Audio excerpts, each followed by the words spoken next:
The cold November wind had driven Marcus O'Brien back to his ranch house early, and when he pushed open the door expecting darkness and solitude, he found instead a woman sitting cross-legged by his fireplace, knitting needles moving with steady purpose through yarn the color of mountain sage. She looked up without startling, her green eyes catching the firelight, and said simply, "I hope you do not mind. The storm was coming and your door was unlocked." Marcus stood frozen in the doorway of his Montana ranch house, snow dusting his broad shoulders, his hand still on the leather latch. It was 1876, and in all his 32 years, he had never come home to find anyone waiting for him. The ranch sat 10 miles outside of Spokane Falls in Washington Territory, isolated enough that visitors were rare and uninvited guests even more so.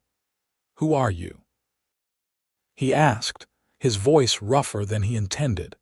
He was not accustomed to speaking much anymore, not since his brother had headed east 2 years prior, leaving Marcus alone with 300 head of cattle and endless silence. "Katherine James," she replied, her fingers never pausing in their work. The needles clicked together in a rhythm that seemed almost musical. "I was traveling with a wagon train heading to Seattle, but my wagon broke an axle 15 miles back. I walked until I found shelter." Marcus closed the door behind him, shutting out the howling wind. 15 miles in this cold. "I am stronger than I look." She held up what she was knitting, and he saw it was taking the shape of a small blanket, though it was only partially complete. "I found your yarn in the basket by the chair. I will replace it when I am able." That basket had belonged to his mother, who had died when Marcus was 17. He had kept it all these years, moving it from the house in Missouri to this rough territory, though he had never touched the contents. Seeing this stranger's hands working with his mother's yarn stirred something in him that felt like memory and longing combined. "The storm will last through tomorrow, likely," Marcus said, removing his heavy coat and hanging it by the door. "You are welcome to stay until it passes. I will ride out to your wagon train when the weather clears and let them know you are safe." Katherine nodded, a small smile crossing her face. She was younger than him, perhaps 25 or 26, with dark hair pulled back in a practical bun. Her dress was well made but worn, the kind a woman wore when she had left a comfortable life for the uncertainties of Western settlement. Marcus moved to the kitchen area of the single-room cabin and began preparing coffee.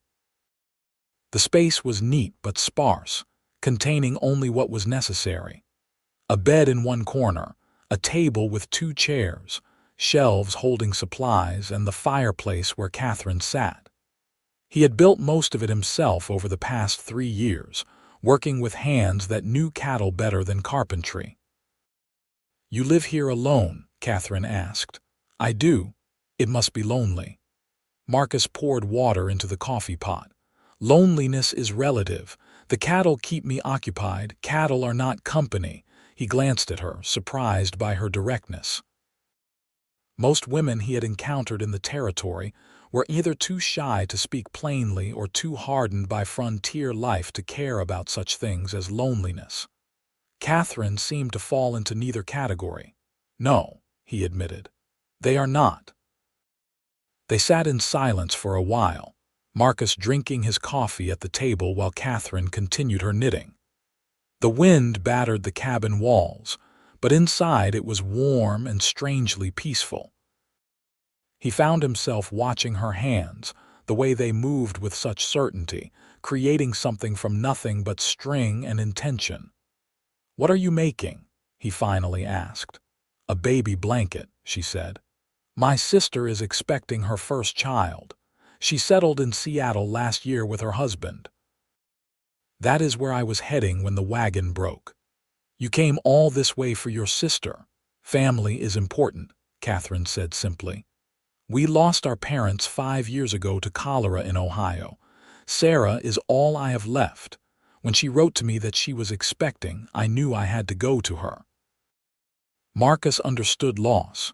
His own parents were both gone, his father to consumption and his mother to a riding accident.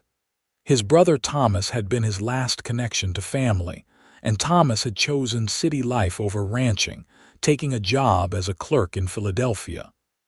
"That is admirable," Marcus said.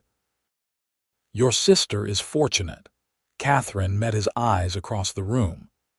"Do you have family, Marcus?" He noted that she used his given name, though he had not offered it. She must have seen his mail on the table, or perhaps heard his name in whatever settlement she had passed through. Information traveled strangely in the territory, both scarce and widespread. "A brother in Pennsylvania.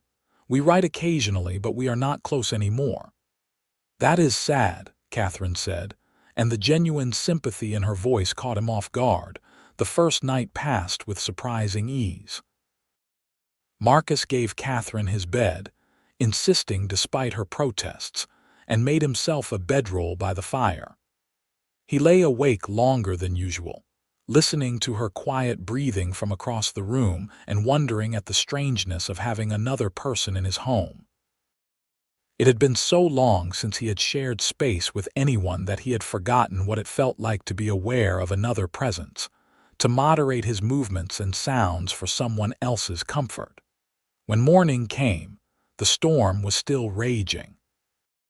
Snow piled against the windows, and the wind shrieked like something living. Marcus fed the fire and made breakfast, frying salt pork and cornbread that Katherine praised generously, though he knew his cooking was merely adequate. "Tell me about your ranch," she said as they ate. "How did you come to be here?" So Marcus told her, surprised by how easily the words came. He explained how he had worked on cattle drives from Texas to Montana for 5 years, saving every penny. How he had filed a claim on this land under the Homestead Act, betting his future on the promise of ownership if he could prove it up for 5 years. How he had built the cabin with his own hands and bought his first cattle with money earned from breaking horses for the army. "You must be proud," Katherine said. "Building something from nothing is no small feat." "The land does most of the work," Marcus replied. "I just try not to ruin what it offers." She smiled at that, and he noticed for the first time that she had a small dimple in her left cheek. "That is a humble way of seeing it. Most men would boast. Boasting does not feed cattle or mend fences." "No," Katherine agreed. "But it is still nice to acknowledge one's accomplishments." As the day progressed, they fell into an easy rhythm. Marcus tended to necessary tasks around the cabin, while Katherine continued her knitting. She also helped prepare the midday meal, moving around his kitchen with a confidence that suggested she was accustomed to making do with limited resources. "I worked as a seamstress in Cleveland," she explained when he commented on her skill with the knitting needles. "After our parents died, I needed to support myself. I found I had a talent for it." "Why leave, then, if you had established work?" Katherine was quiet for a moment, her needles pausing. "A man asked me to marry him. He was wealthy, established, and everyone said I would be foolish to refuse. But I did not love him. I could not see spending my life with someone I did not love, no matter how comfortable that life might be. So I refused, and the scandal made continuing my business difficult. When Sarah wrote to me about her expectancy, it seemed like the right time to start fresh." Marcus absorbed this information, studying her profile as she looked into the fire. "That took courage. Or foolishness, depending on who you ask." "I think courage," Marcus said. "Comfort is not worth sacrificing your heart." She turned to look at him, something shifting in her expression. "You understand that?" "I do." He hesitated, then continued. "My brother wanted me to come east with him. He had secured a position for me at a manufacturing company. Good wages, steady work, but I could not do it. The thought of being closed in, working at another man's whim, it felt like dying slowly." "So you chose this," Katherine said, gesturing to the cabin. Freedom and loneliness over security and constraint. Yes, we are alike then, she said softly, both choosing the harder path because it was our own. The storm continued through that day and into the second night. Marcus found himself looking forward to their conversations, to the sound of her voice filling the spaces that had been silent for so long. They talked about everything and nothing, books they had read, places they had been, dreams they harbored. Katherine spoke of wanting to open her own dress shop someday, creating beautiful things for women who had so little beauty in the harsh territory. Marcus surprised himself by admitting he had always wanted to raise horses in addition to cattle, to breed animals known for their intelligence and spirit. "Why have you not?" Katherine asked. "It takes time and money to start a breeding program properly." "I have been focused on establishing the ranch first. But you will do it eventually, perhaps," Marcus said, "if circumstances allow." Katherine picked up the blanket she had been working on, now nearly complete. The pattern she had chosen was intricate, with small repeating diamonds that created an overall impression of mountain peaks. "This will be finished tonight," she said. "Tomorrow, if the storm has passed, you can take me to find my wagon train." Something tightened in Marcus's chest at the thought of her leaving, which was ridiculous. He had known her for barely 2 days. Yet the cabin would feel emptier once she was gone, the silence more oppressive than it had been before she arrived. "Yes," he said. "If the weather clears, we will leave at first light." But Katherine was watching him with those steady green eyes, and he had the unsettling feeling that she could read his thoughts as easily as he might read a cattle brand. "Or I could stay longer," she said quietly. "If you would like the company." Marcus felt his pulse quicken. "Your sister is expecting you. Sarah is not due for 3 months. A few extra days would not be missed, and I could write to her from the nearest town to let her know I am delayed." She paused, her fingers stilling on the needles. "Unless you prefer to return to your solitude." He should say yes. He should maintain the boundaries that had kept him safe from disappointment and loss. But looking at Katherine in the firelight, seeing the hope and something more in her eyes, he found himself speaking the truth. "I do not prefer it," Marcus said. "I would like you to stay if you are willing." The smile that crossed her face was like sunrise, slow and transforming. "Then I will stay." The storm broke on the 3rd morning, leaving the world covered in fresh snow that glittered under a brilliant blue sky. Marcus saddled his horse, a sturdy bay gelding named Rust, and rode out to check on his cattle. They had weathered the storm well, clustered in the sheltered valley where he had driven them before the snow began. He counted heads, checked for injuries, and broke ice on the water sources, work that was familiar and grounding. When he returned to the cabin, the smell of baking bread greeted him. Katherine had found his flour and yeast, and somehow coaxed his temperamental stove into producing 2 perfect loaves. "I thought you might be hungry after working in the cold," she said, cutting him a thick slice and spreading it with butter from his cold cellar. Marcus had never tasted anything better. "You are talented," he said around a mouthful of bread. "I am useful," Katherine corrected with a smile. "There is a difference." Over the following days they established a new routine. Marcus worked the ranch, riding out each morning to tend his herd, mend fences, and perform the 100 small tasks that kept a cattle operation running. Katherine maintained the cabin, cooking meals that were far superior to his bachelor fare, mending his clothes with her seamstress skills, and always knitting. She seemed to have a constant project in her hands, working through his mother's yarn with steady purpose. In the evenings, they talked. Marcus learned that Katherine had once dreamed of being a teacher, but lacked the formal education required. She learned that he had briefly considered becoming a lawyer before his father's death forced him to find work. They discovered shared passions for literature, reading aloud to each other from Marcus's small collection of books by lamplight. Catherine's voice brought new life to stories he had read a dozen times. "You should have more books," she declared one night. "The next time you go to town, we should see what is available." Marcus noted her use of we and did not correct it.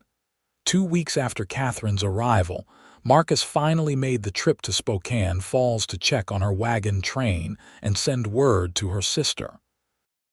The settlement was rough, consisting of a handful of buildings clustered around the falls of the Spokane River.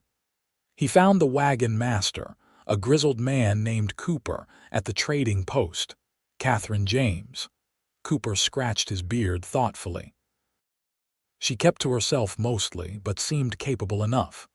"When we did not find her after the storm, we figured the weather had gotten her. Shame that. She paid her way fair and square." "She survived and is staying at my ranch," Marcus said. "She will continue to Seattle when she is ready."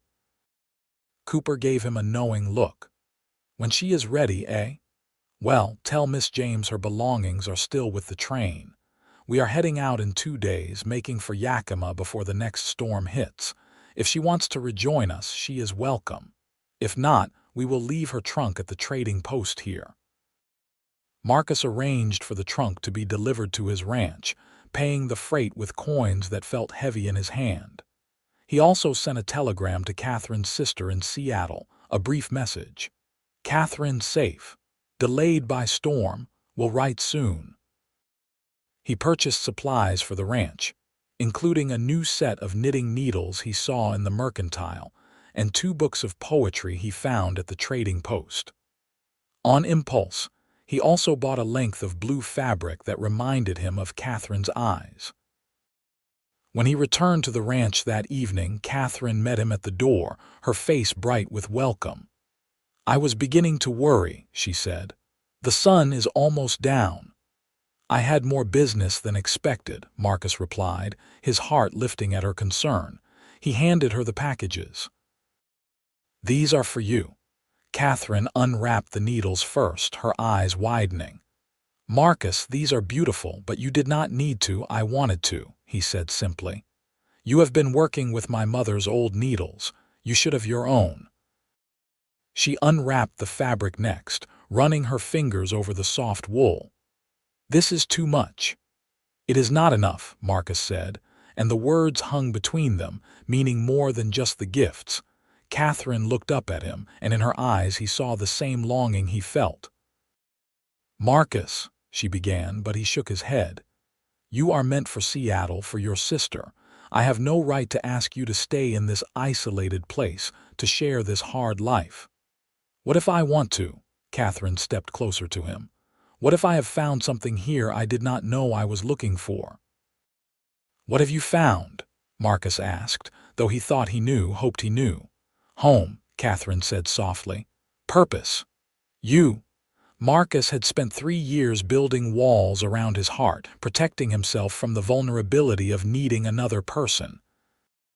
In that moment, those walls crumbled like old adobe in rain. He reached for Katherine, his rough rancher's hands cupping her face with a gentleness he had not known he possessed. "If you stay," he said, his voice rough with emotion, "I will do everything in my power to make you happy. But I have to know this is what you truly want. Not gratitude for shelter, not fear of continuing your journey. You have to want this life, want me." "I do," Katherine said, and then she rose on her toes and kissed him. The kiss was gentle at first, exploratory, 2 people learning each other. Then it deepened, becoming something more urgent, a promise and a claim all at once. When they finally broke apart, both breathing hard, Marcus rested his forehead against hers. "I never thought," he began, then stopped, overwhelmed. "Neither did I," Katherine finished. "But here we are." "Here we are," Marcus agreed, and kissed her again. They married in Spokane Falls 3 weeks later, a simple ceremony performed by a traveling preacher with the trading post owner and his wife as witnesses. Katherine wore a dress she had sewn herself from the blue fabric Marcus had bought her, and he wore his cleanest shirt with a new string tie. They spoke their vows clearly, meaning every word, and when the preacher pronounced them husband and wife, Marcus felt something locked inside him finally open. The winter that followed was the happiest of Marcus's life. The work of the ranch continued, made easier by Katherine's partnership. She proved to be a quick learner, taking on the care of the chickens Marcus had previously neglected and establishing a productive vegetable garden that would be ready for spring planting. She also began knitting in earnest, creating items to sell at the trading post: mittens, scarves, socks, and hats that became popular among the settlers and miners passing through. "You said you wanted your own business," Marcus reminded her when she showed him her first profits. "This is a start." "It is small," Katherine said, but she looked pleased. "All things start small," Marcus replied, "including us." The physical aspect of their marriage was a revelation to them both. Marcus had known women before, brief encounters in cattle towns that meant nothing. Katherine had saved herself, believing she would only share that intimacy with someone she loved. Together they discovered a passion that matched their growing emotional connection, finding in each other a perfect complement. In January, Katherine began knitting something new: small garments in soft white yarn she had purchased from her knitting profits. She worked on them in the evenings when she thought Marcus was not watching, but he noticed everything about her now. "Is there something you want to tell me?" he asked one night as they lay together in bed, her body warm against his. Katherine was quiet for a moment, then took his hand and placed it on her abdomen. "I believe we are going to have a child." Joy flooded through Marcus, so intense it almost hurt. "When?" "Late summer, if I am calculating correctly. August perhaps, or early September." Marcus pulled her closer, his heart pounding. "Are you happy about this?" "So happy," Katherine whispered. "Are you?" "More than I can say," Marcus replied, kissing her temple. "More than I can say." The pregnancy progressed smoothly through the winter and into spring. Katherine bloomed with health, her body changing in ways that Marcus found miraculous. He became protective, insisting she rest more often, doing the heavier household tasks himself. She tolerated his concern with amused patience, continuing her knitting and her garden work despite his protests.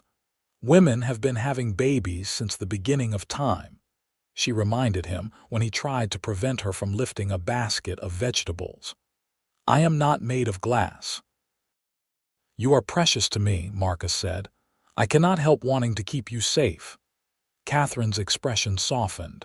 "I know, and I love you for it, but I need to remain active. It is good for the baby and for me."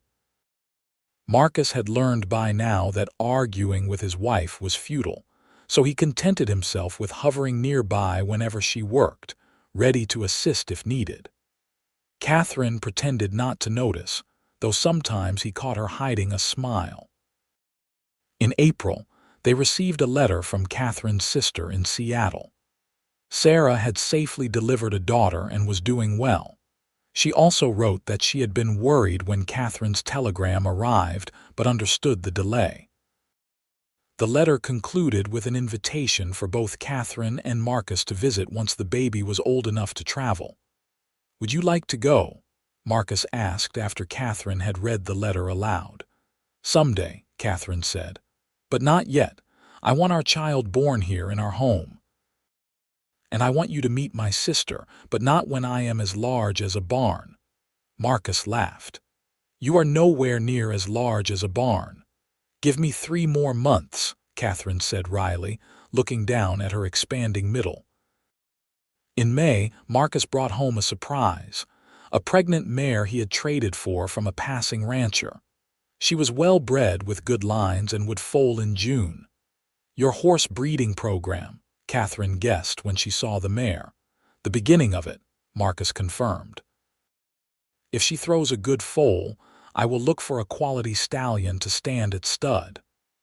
I am proud of you, Katherine said, running her hand along the mare's neck.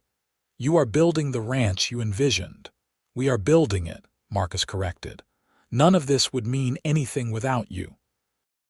The mare, whom Katherine promptly named Sage for her gray coat, foaled on a warm June morning. The colt was strong and healthy, with his mother's good conformation and a spirited temperament that delighted Marcus. He worked with the baby every day, handling him gently, teaching him to accept human touch and guidance.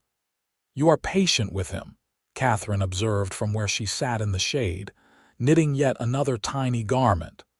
Patience with horses is essential, Marcus said, stroking the colt's neck. Force them and you break their spirit. Work with them and they will give you everything they have. Is that how you approach all relationships? Katherine asked with a teasing smile. Marcus came to sit beside her, pulling her close. It is how I approach the things I value. And I value you above all else. Katherine leaned into him, her hand on her rounded belly. Our child is lucky to have you as a father. As summer progressed and Katherine's time drew near, Marcus found himself battling anxiety. The nearest doctor was in Spokane Falls, a difficult journey that would take hours. Women died in childbirth, especially in remote areas with limited medical care. The thought of losing Katherine terrified him in a way nothing ever had. I am strong, Katherine assured him when she sensed his worry. And my mother bore 4 children without complication. We will be fine. Perhaps we should go to town, Marcus suggested. Stay at the boarding house until after the birth. And leave the ranch, the cattle. Your new horses, Katherine shook her head. No, we will manage here. Women have been birthing babies without doctors for generations. Marcus finally confided his fears to the trading post owner's wife, Mrs. Henderson, during a supply run in late July. She was a practical woman who had raised 6 children on the frontier. Your wife is right that women have been doing this forever, Mrs. Henderson said. But it is also right to be prepared. I have assisted at many births. I can come stay at your ranch for a few weeks around her time, if that would ease your mind. Marcus accepted gratefully, and in mid-August, Mrs. Henderson arrived at the ranch with her medical kit, and a calm confidence that immediately soothed both Katherine and Marcus. She settled into the spare sleeping area Marcus had constructed and took over managing the household, allowing Katherine to rest more. Katherine went into labor on a hot August evening, just as the sun was setting behind the mountains. Marcus had been watering the horses when Mrs. Henderson called him inside. It is time, she said simply. Boil water, gather clean cloths, and then stay nearby in case I need you. The next hours were the longest of Marcus's life. He sat outside the cabin, listening to Katherine's occasional cries, feeling utterly helpless. He prayed, though he was not a religious man, making bargains with God he had never believed in. Just let her live, he thought over and over. I can bear anything else but let her live. When he finally heard the thin wail of a newborn baby, he stumbled to his feet, his legs weak with relief. Mrs. Henderson opened the door, her face creased in a smile. You have a son, she said, and your wife is well. Come meet your boy. Marcus entered the cabin to find Katherine propped up in bed, exhausted but radiant, holding a tiny bundle wrapped in one of the blankets she had knitted. She looked up at him with tears streaming down her face. Marcus, she said, come see our son. He crossed to the bed on shaking legs and looked down at the infant in Katherine's arms. The baby was red and wrinkled, with a shock of dark hair and eyes that seemed to look right through him. Marcus felt his own eyes fill with tears. He is perfect, Marcus whispered. He is ours, Katherine replied. What should we name him? Marcus thought of his father, of his brother Thomas, of all the men he had known and respected, but none of those names felt right. Then he remembered a passage Katherine had read to him from one of their books about a man who found peace after years of searching. Matthew, Marcus said, after the gospel writer, someone who found a better path. Matthew O'Brien, Katherine tested the name, then smiled. It fits him. Hello, Matthew. The baby made a small sound, and Marcus carefully reached out to touch his son's tiny hand. Matthew's fingers closed around his father's calloused finger with surprising strength. He has a good grip, Mrs. Henderson observed from where she was tidying up. He will be a rancher like his father. He can be whatever he wants, Marcus said, unable to take his eyes off his son. We will make sure he has choices. Mrs. Henderson stayed for another week, teaching Marcus and Katherine how to care for their newborn. She showed Marcus how to change soiled cloths without fumbling, how to support Matthew's head properly, how to soothe him when he cried. Katherine took to motherhood with the same competence she brought to everything, though Marcus could see the exhaustion in her eyes. You need to rest more, he told her, taking Matthew from her arms one afternoon. Let me walk with him for a while. Katherine started to protest, then relaxed back against the pillows. Just for a few minutes. Marcus carried his son outside, showing him the ranch that would one day be his legacy.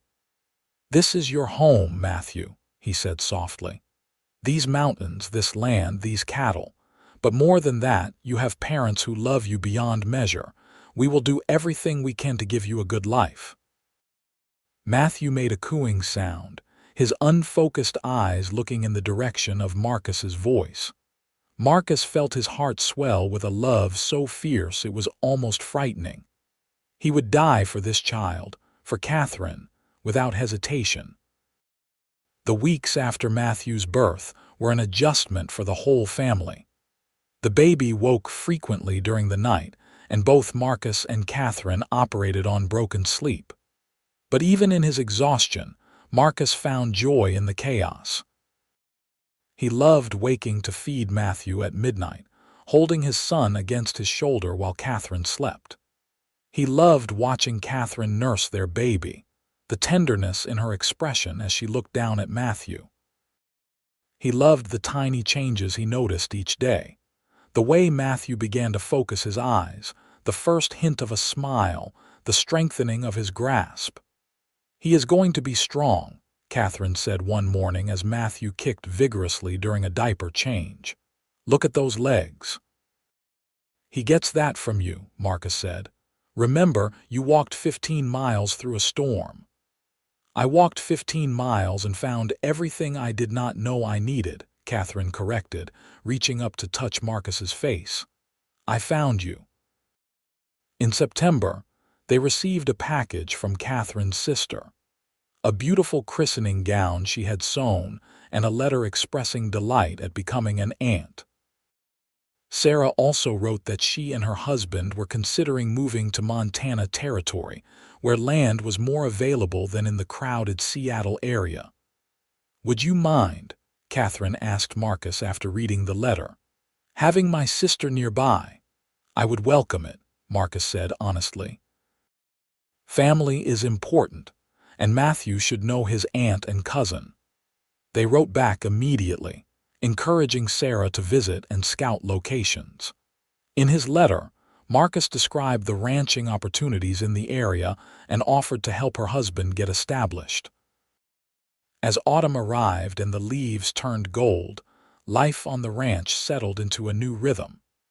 Marcus continued his work with the cattle and horses, now including Matthew in his daily routines.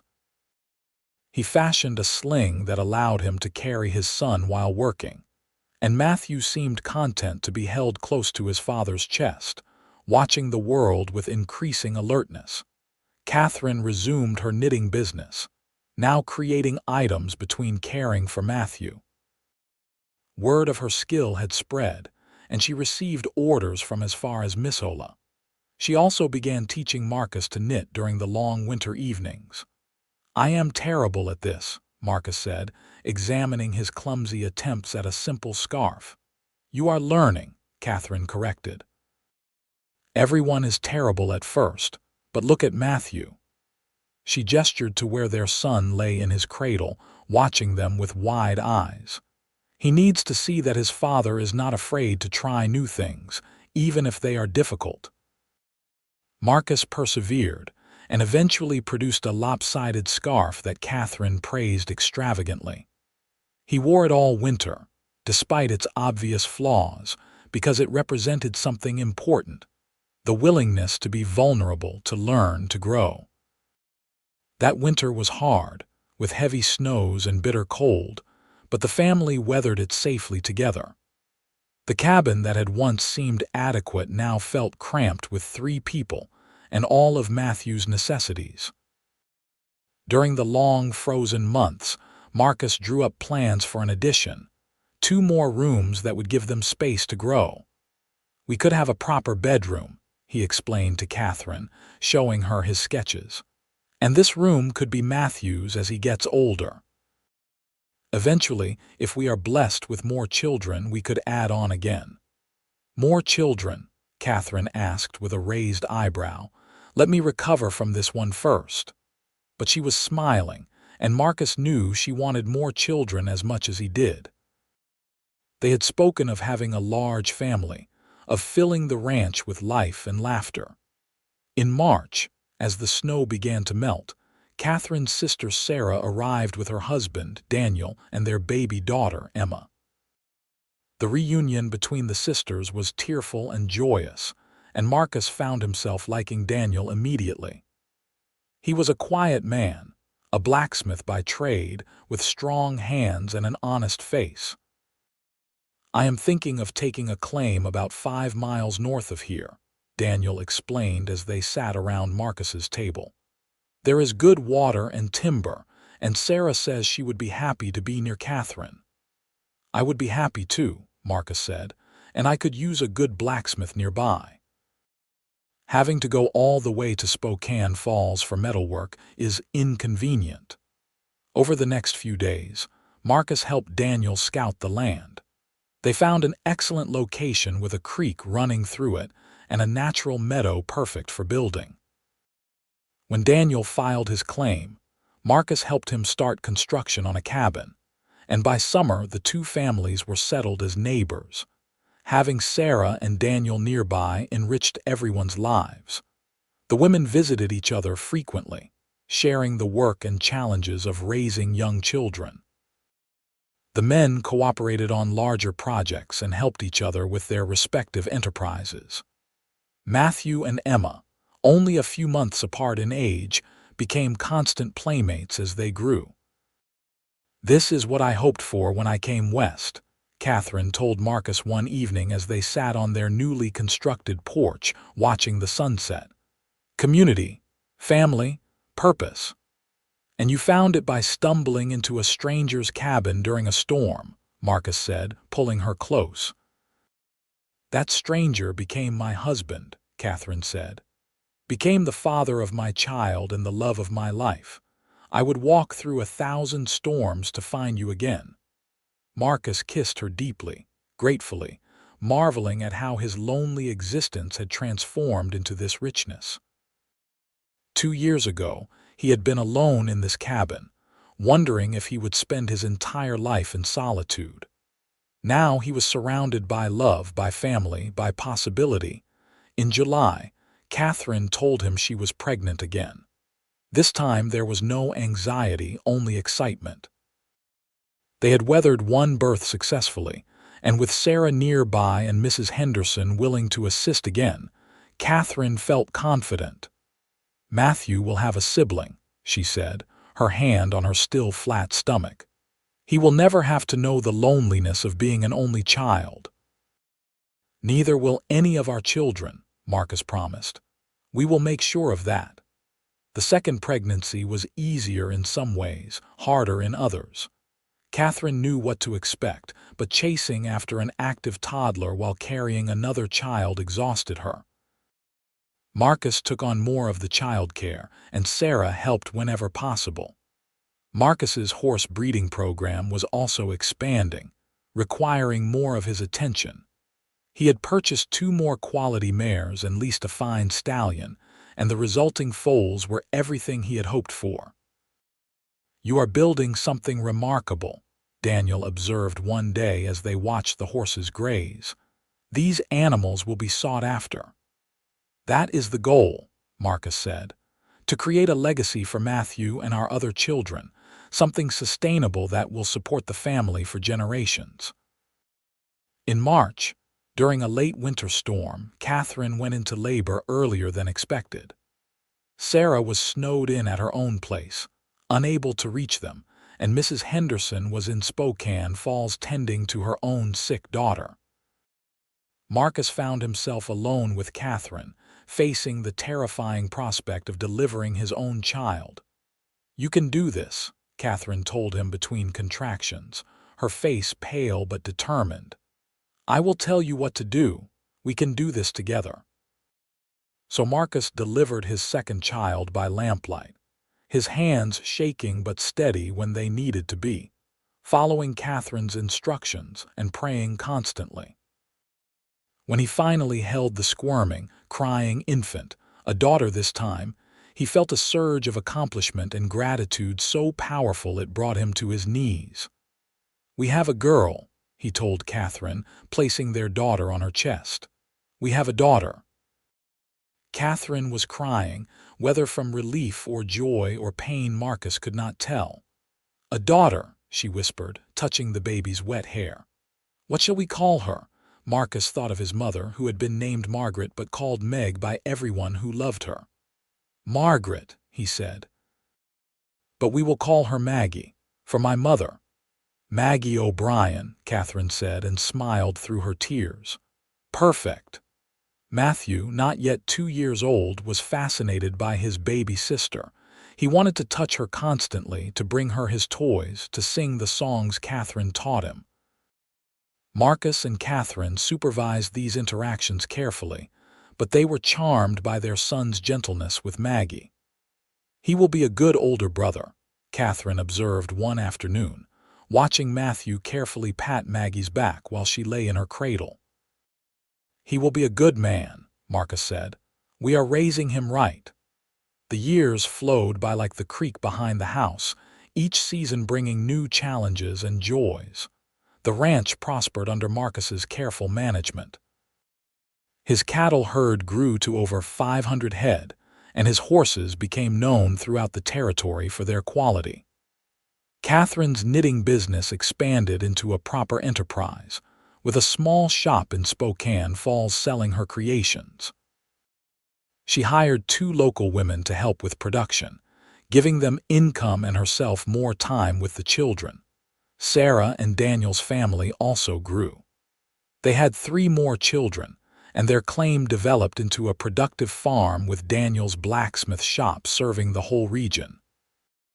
The 2 families remained close, celebrating holidays together, helping each other through hardships, rejoicing in each other's successes. Marcus and Katherine had 3 more children, another son named James, and twin girls named Lucy and Laura.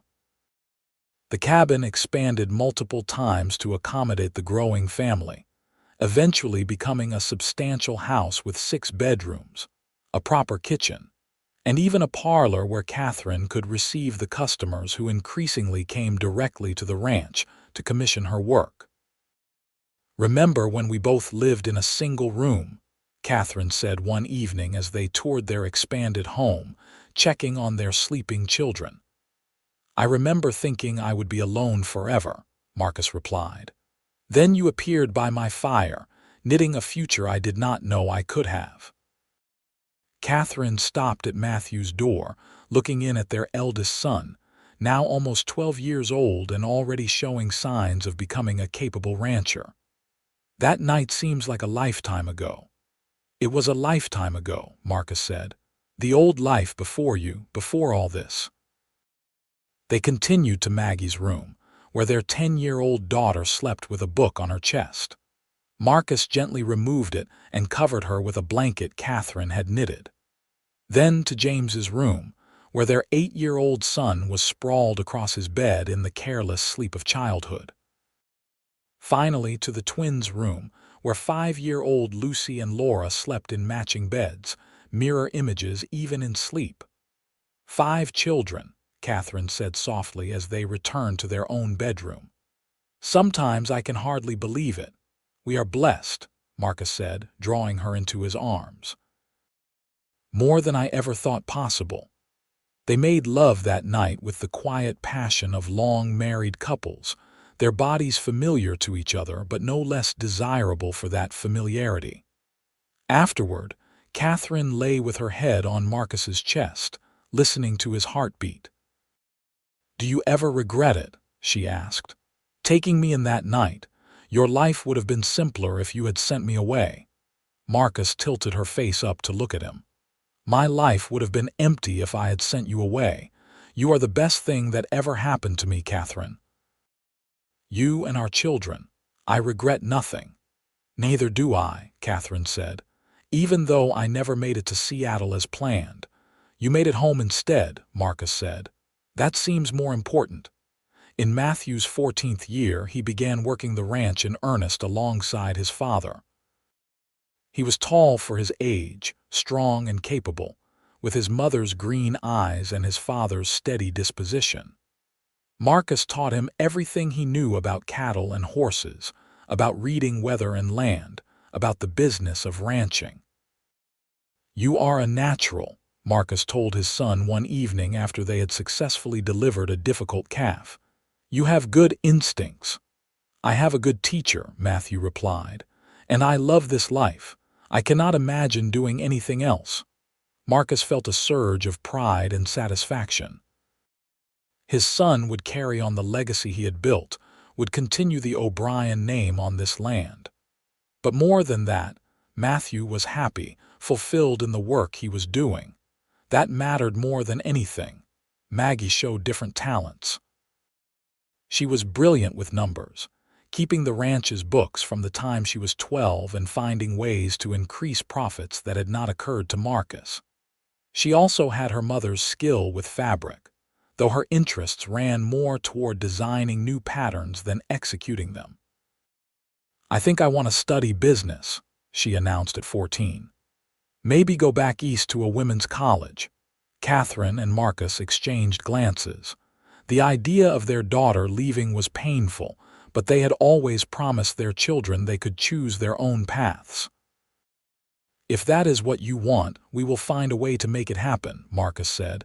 "Your happiness matters more than our desire to keep you close." But Maggie surprised them. "I would come back," she said. "I want to learn so I can help expand the ranch business, maybe even open additional locations for Mother's knitting enterprise. I am not leaving forever. This is my home." James, the middle child, was the most adventurous of the 5. He talked constantly of traveling, of seeing the ocean, of visiting the cities back east that he had only read about in books. Marcus saw in him a bit of his brother Thomas, that restless energy that the wide open spaces could not quite contain. "Let him go when he is ready," Katherine advised when Marcus worried about James's wanderlust. "If we try to keep him here out of obligation, he will only resent us. Better to let him fly and trust he will return if that is meant to be." The twins, Lucy and Laura, were still young enough that their futures were uncertain. But they showed early promise in different directions. Lucy with animals, always caring for injured birds or orphaned calves, and Laura with music, teaching herself to play the battered piano Marcus had hauled back from Spokane Falls on Katherine's 35th birthday. 5 children, 5 different paths, Katherine observed. "We will need to be flexible in our expectations." "We will support whatever they choose," Marcus said firmly. "Within reason and morality, but they will forge their own ways just as we did." When Marcus was 50 years old and Katherine 43, they faced their first real crisis in over 18 years of marriage. A harsh winter decimated the cattle herds across the territory, and the O'Brien ranch was not spared. They lost nearly a third of their animals to cold and starvation, a financial blow that threatened everything they had built. Marcus fell into a depression, blaming himself for not preparing better, for not reading the signs of the coming hardship. He worked himself to exhaustion trying to save the remaining cattle, barely sleeping, hardly eating. Katherine watched him destroy himself with worry and finally intervened. "Enough," she said one night, physically blocking the door when he tried to go out for another overnight watch. "You will make yourself sick, and then where will we be? We will survive this, Marcus. We have survived everything else together." "I have failed you," Marcus said, the words torn from somewhere deep inside.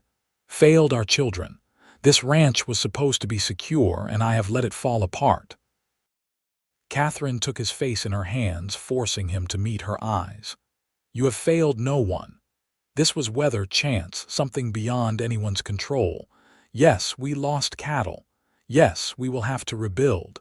But we have done it before, and we will do it again. The ranch is not just the cattle, Marcus. It is the land, the horses, the family. Those things are intact. We are intact." Her words broke through his despair, and Marcus found himself crying, something he had not done since Maggie's birth. Katherine held him, this strong woman who had walked through a storm 15 years ago and never stopped being strong. "I love you," Marcus said when he could speak again. "I do not say it enough, but I love you more than my own life."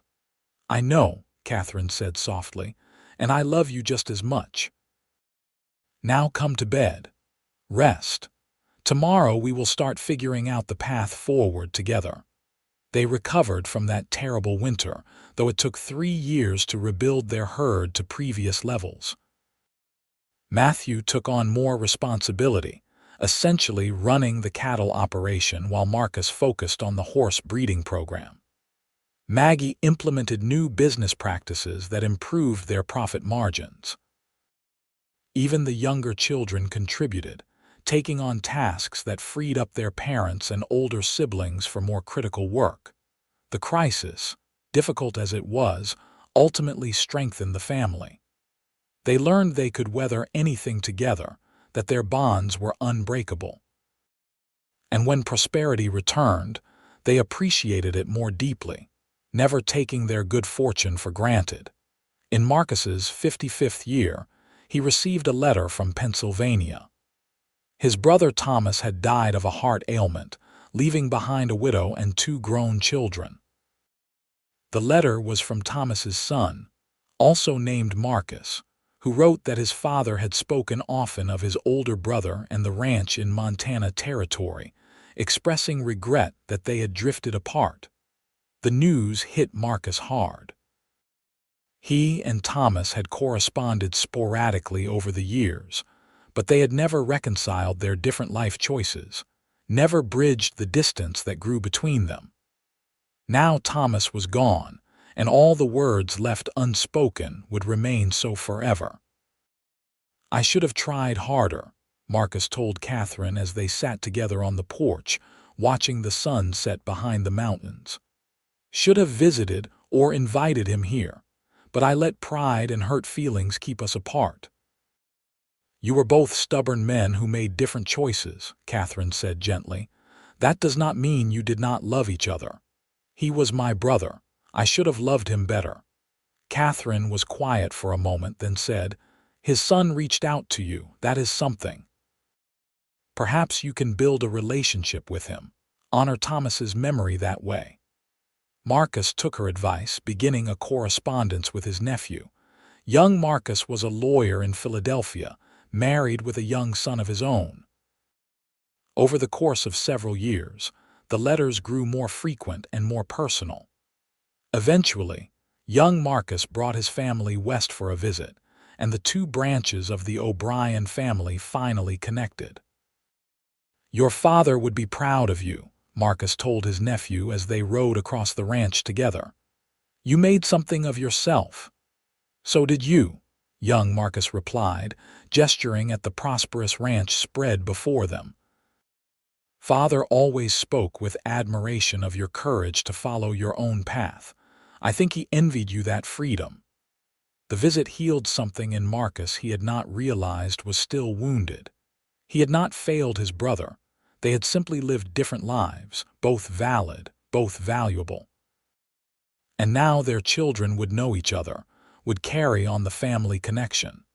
As Marcus entered his 60s, he gradually stepped back from the daily operations of the ranch, turning over more control to Matthew, who at 24 was fully capable of running the enterprise.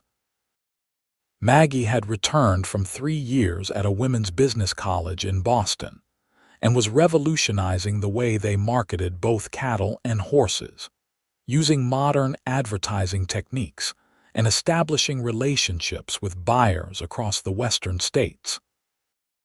James, as predicted, had left home at 18 to travel. He was currently in San Francisco, working on the docks and writing letters full of colorful descriptions of city life.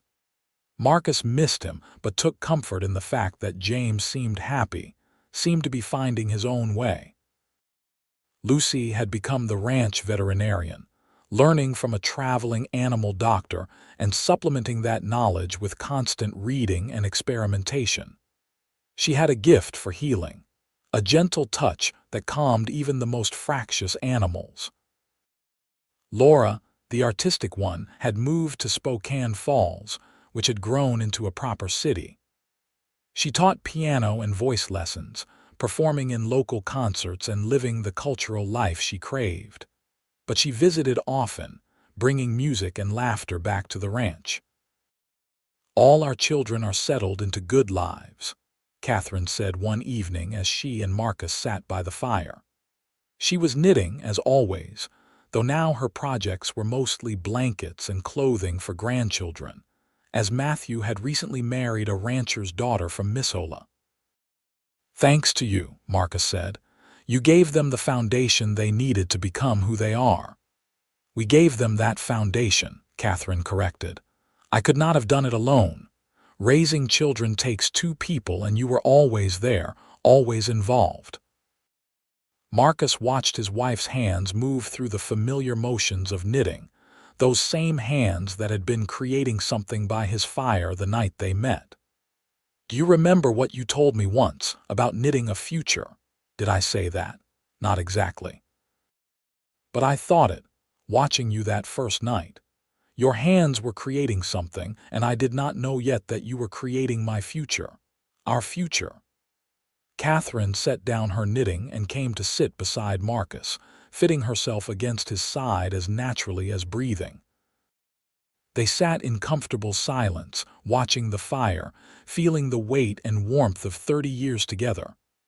"I walked through a storm and found you," Katherine said eventually. "Best storm I ever weathered." "Best fire I ever built," Marcus replied, and they both laughed. On their 35th wedding anniversary, the entire family gathered at the ranch. Matthew and his wife Emma with their 3 children, Maggie, who was now engaged to a businessman from Seattle, James, who had surprised everyone by returning from California with plans to start a horse ranch of his own, Lucy, who was courting the new veterinarian who had set up practice in Spokane Falls, and Laura with the pianist she had been seeing. Sarah's family was there too, her grown children with families of their own. The house was full of noise and laughter and love. Marcus looked around the crowded table at dinner and felt overwhelmed with gratitude. This had all started with an unlocked door and a woman who had nowhere else to go. From that chance meeting had grown this sprawling, beautiful family, these connections and relationships, this legacy. "What are you thinking?" Katherine asked, squeezing his hand under the table. "That I am the luckiest man alive," Marcus said simply. After dinner, the younger people went outside to enjoy the summer evening, but Marcus and Katherine stayed at the table with Sarah and Daniel, the 4 of them reminiscing about the early days. "I remember when you first arrived," Daniel said to Marcus and Katherine. "Sarah wanted to visit her sister, but we did not know if we would be welcome. You could have been annoyed that Katherine had married so quickly, felt like we were intruding. Instead, you helped us build our cabin and became our family, Sarah added. You gave us a place here. Family is what you make it, Katherine said. Blood matters, but so do the people you choose to keep close. We have been fortunate in both. Later, as Marcus and Katherine prepared for bed in the privacy of their room, they could hear the sounds of their family throughout the house and in the yard. Conversations and laughter, children playing, someone playing the piano. "This is what I always wanted," Katherine said as Marcus helped her unbutton her dress, "though I did not know it until I found it. What is that? A full house, a full heart, a life overflowing with love." Marcus turned her to face him, this woman who had walked into his life and transformed everything. She was 60 years old now, her dark hair threaded with silver, her face lined by time and laughter. She was the most beautiful thing he had ever seen. "I would walk through 1,000 storms to find you again," he said, echoing words she had said to him years ago. "You do not have to," Katherine replied, standing on her toes to kiss him. "I am right here. I have always been right here." They made love that night with the tenderness of long familiarity, their bodies still responsive to each other despite the passage of years. Afterward, they lay tangled together, listening to the sounds of their family settling down for sleep. "Thank you," Marcus whispered into the darkness. "For what?" "For staying that night all those years ago, for choosing this life, choosing me, for giving me everything I did not know I needed." Katherine was quiet for a moment, then said, "I did not stay for you originally. I stayed for myself, because I felt something here I had never felt anywhere else. Safety, maybe, or possibility. But then I fell in love with you and I stayed for us. And then we had children and I stayed for them. And now we have grandchildren and I am staying for them. But mostly always I stay because this is home. You are home." Marcus held her closer, blinking back tears. At 67 years old, he had lived a full life, survived the hardships of frontier existence, built a successful ranch, raised 5 children, and loved one woman with everything he had. He had no regrets, only gratitude. "I love you," he said. "More now than ever, I know," Katherine replied. "I love you too." They fell asleep in each other's arms, the way they had fallen asleep nearly every night for 35 years, and dreamed of storms and fires and futures created by patient hands. Marcus and Katherine had several more good years, watching their grandchildren grow, seeing their children's lives and careers flourish. Matthew expanded the ranch operations, eventually purchasing additional land and creating a true cattle empire. Maggie's business acumen turned the O'Brien name into a brand recognized throughout the western states. James's horse ranch became successful in its own right, his animals sought after for their quality. Lucy married her veterinarian, and together they established the first dedicated animal hospital in eastern Washington. Laura's music school in Spokane Falls trained hundreds of students, bringing culture and refinement to the rough territory. The world changed around them. Montana Territory became a state, then Washington. The railroad arrived in Spokane Falls, connecting them to markets they could only have dreamed of in the early days. Automobiles began appearing on the roads, though Marcus never quite trusted them, preferring his horses. Electric lights came to town and eventually to the ranch itself, though Marcus and Katherine still lit candles sometimes, preferring the gentle glow of firelight. Through all the changes, the core remained constant: family, love, and the land. The ranch Katherine had stumbled onto that stormy night remained the center of the O'Brien family, the place where everyone gathered for holidays and celebrations, where new babies were brought to meet their great-grandparents, where family history was shared and preserved. Marcus was 74 when he realized his body was finally failing him. He had been slowing down for years, but that winter he caught pneumonia and never fully recovered. By spring, it was clear his time was limited. The family gathered again, ostensibly to celebrate Easter, but really to say goodbye, though no one spoke the words aloud. On a warm April evening, Marcus asked to be carried outside to the porch. Matthew and James lifted him carefully, settling him into his favorite chair with blankets wrapped around him. Katherine sat beside him, taking his hand, and their children and grandchildren arranged themselves around the porch and in the yard. "I want you all to know something," Marcus said, his voice weak but clear. "This life, this family, it has been more than I ever hoped for. You have all made me proud. You have taken what your mother and I started and made it into something even greater." "You and Mother built this," Matthew said. "We just continued what you started." Marcus shook his head slightly. "Your mother built this. I provided the land and the cattle, but she provided everything that matters. She created the family, the love, the home. Every good thing in my life came from her." He turned to look at Katherine, who was crying silently. "Do you remember that night?" he asked her. "When I found you sitting by my fire?" "I remember every detail," Katherine said. "I was so cold, so scared. I thought I might die out there in the storm. And then I saw your cabin, and the door opened, and there was the fire." "You were knitting," Marcus said. "I watched your hands creating something from nothing, and I thought you were the most capable person I had ever seen." "I was knitting a baby blanket for Sarah's first child," Katherine said. "But it turned out I was also knitting my future, our future, though I did not know it then." Marcus smiled, the expression taking effort. "Those hands have created everything I value, our children, our home, our life.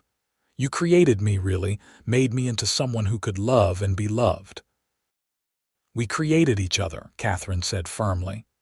"I would have been nothing without you, Marcus. A lost woman wandering through a storm. You gave me shelter, literally and figuratively. You gave me a place to belong." They sat in silence for a while, surrounded by family, watching the sun set behind the mountains they both loved. Marcus felt the pain in his chest, the labored quality of his breathing, but he also felt peace. He had lived fully, loved deeply, and left a legacy that would continue long after he was gone. "Promise me something," he said to Katherine, his voice barely above a whisper. "Anything. Do not mourn too long. Live whatever years you have left with joy. Knit more beautiful things. Love our grandchildren. Be happy."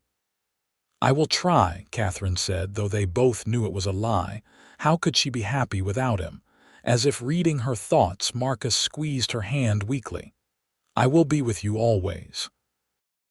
Every time you pick up your knitting needles, every time you look at our children, every time you feel the wind from the mountains. I will be there." "I know," Katherine whispered. "I know."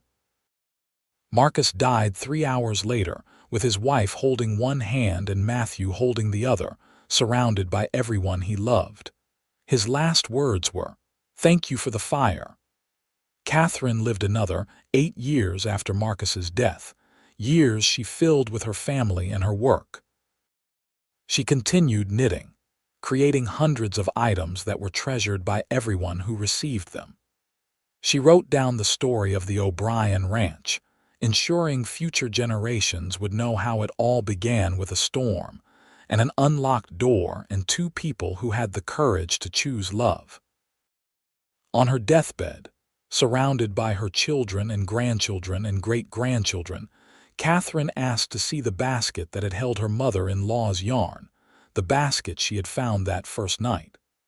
Lucy brought it to her, and Katherine ran her aged fingers over the worn wicker. "This is where it started," she told them. "I reached into this basket and pulled out yarn the color of sage, and I began to knit. I did not know I was knitting a future, but I was. Every stitch was a choice, a commitment, a small act that led to everything that came after. She looked at each of her children in turn. "You are my stitches, you and your children and their children, a pattern that will continue long after I am gone. And somewhere, your father is waiting for me by a warm fire, and I will finally go home." Katherine died peacefully that night at the age of 83, having lived a full and remarkable life. She was buried next to Marcus on a hill overlooking the ranch, under a headstone that read, "She walked through a storm and created a future." The O'Brien Ranch continued to prosper, passing through generations of the family. Matthew's children took it over after him, then their children. The original cabin was preserved as a historical site, maintained exactly as it had been that night when Katherine first arrived. Visitors came from all over to see where the legendary love story had begun, to sit by the reconstructed fire and imagine a young woman knitting by its light. Katherine's knitting became legendary as well. The pieces she had created were treasured heirlooms, passed down through the family with the stories attached to each one.